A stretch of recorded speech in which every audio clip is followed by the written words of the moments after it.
মাঠ পর্যায়ে আপনারা এখানে যারা থাকেন জেনারেল তারা ভোট করতে পারেন।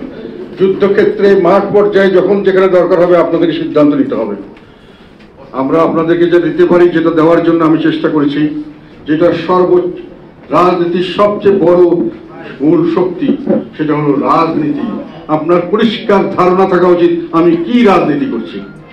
আমি মনে করি 90 সালের পর থেকে জাতীয় পার্টিতে এই বিষয়টি খুব পরিষ্কার ছিল না, আমাদের আসল রাজনীতিটি কি।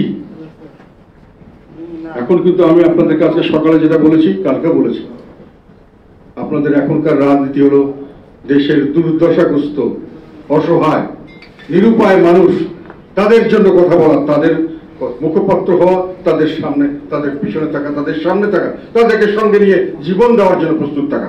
এটাই হলো আপনাদের রাজনীতি। এখন জনগণের রাজনীতি, জনগণের জন্য রাজনীতি। আমি এমপি হওয়ার জন্য, মন্ত্রী হওয়ার জন্য, সামনে নির্বাচনের জন্য নয়। জনগণ বিপদে আছে, আমি তার সঙ্গে আছি।